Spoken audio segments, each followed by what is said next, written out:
Assalamualaikum warahmatullahi wabarakatuh. Perkenalkan, nama saya Anjini Diasa Putri dengan NIM 2023111392 kelas 3L mata kuliah Perilaku Organisasi. Saya memenuhi tugas individu yang bertema kepercayaan dan membangun etika berorganisasi. Etika di perusahaan. Etika organisasi. Etika organisasi merupakan sikap dan perilaku yang diharapkan dari setiap individu dan kelompok dalam organisasi akan membentuk budaya organisasi yang sejalan dengan tujuan serta visi dan misi organisasi.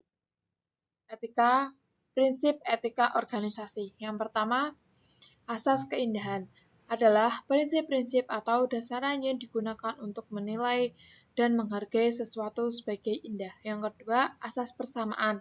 Asas persamaan adalah prinsip yang mengatakan bahwa setiap individu harus diperlakukan secara adil dan serta di depan hukum tanpa diskriminasi berdasarkan ras, agama, jenis kelamin, status sosial, atau faktor lain.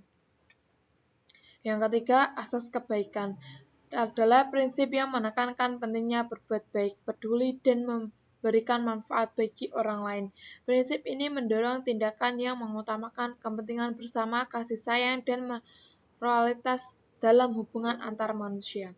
Yang keempat, asas keadilan adalah prinsip yang menekankan pada perilaku yang adil, merata, dan seimbang bagi setiap individu sesuai dengan hak dan kewajibannya.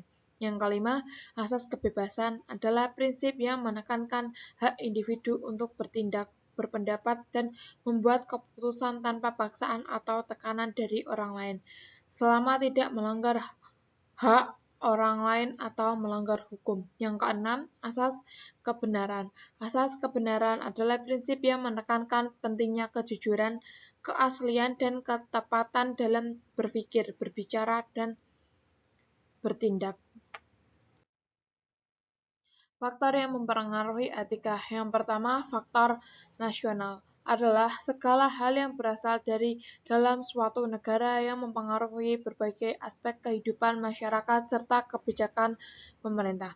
Faktor-faktor ini dapat berupa kondisi ekonomi, politik, sosial, budaya, sumber daya alam, infrastruktur, dan faktor demografi. Faktor nasional ini juga berperan penting dalam hubungan nasional karena kebijakan luar negeri seringkali dipengaruhi oleh kondisi dan kepentingan dalam negeri tersebut. Yang kedua, nilai moral dan agama merupakan tiga konsep yang sering saling berkaitan dalam bentuk perilaku individu maupun masyarakat.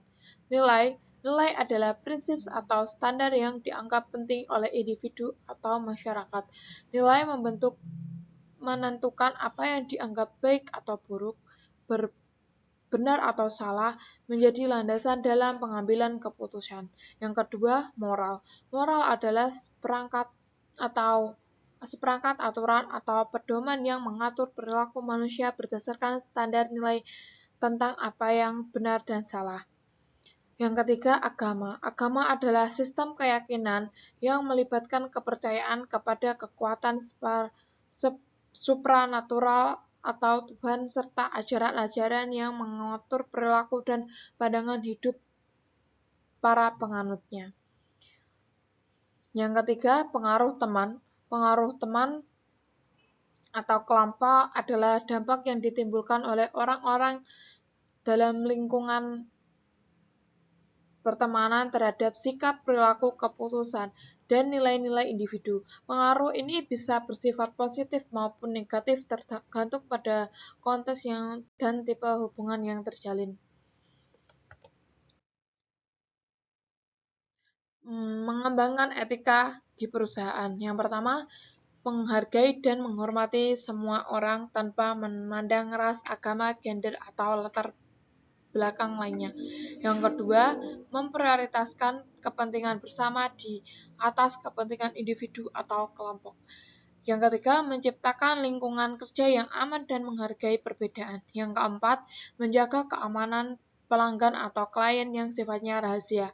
Yang kelima, menunjukkan sopan santun saat berkomunikasi di depan berkomunikasi dengan siapapun yang ada hubungan dengan bisnis. Yang keenam, memberikan pelayanan yang baik kepada pelanggan. Membangun kepercayaan.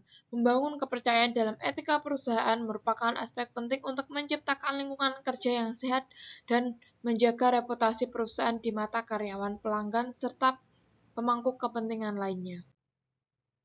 Langkah-langkah membangun etika kepercayaan. Beberapa langkah-langkah membangun etika dalam perusahaan. Yang pertama, tegakkan nilai dan prinsip etis yang jelas. Perusahaan harus memiliki kode etik yang jelas dan terdokumentasi. Kode etik ini harus mencakup nilai-nilai seperti kejujuran, transparansi, tanggung jawab, dan saling menghormati. Semua karyawan dari level manajemen hingga staf harus menghormati dan menerapkan prinsip ini.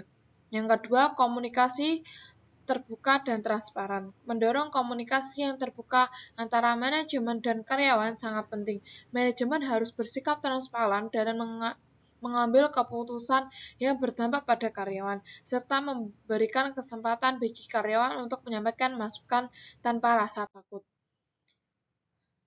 Yang ketiga, pengaruh atas perilaku etis. Bagaimana pengaruh kepada karyawan yang menunjukkan perilaku etis?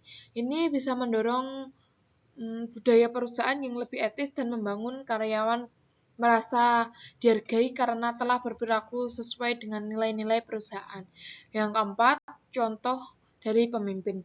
Pemimpin perusahaan harus menjadi teladan dalam menerapkan etika. Ketika manajemen bertindak secara etis dan transparan, karyawan cenderung mengikuti sehingga membangun budaya kepercayaan. Sekian video presentasi dari saya. Apabila ada kesalahan, saya mohon maaf. Terima kasih. Wassalamualaikum warahmatullahi wabarakatuh.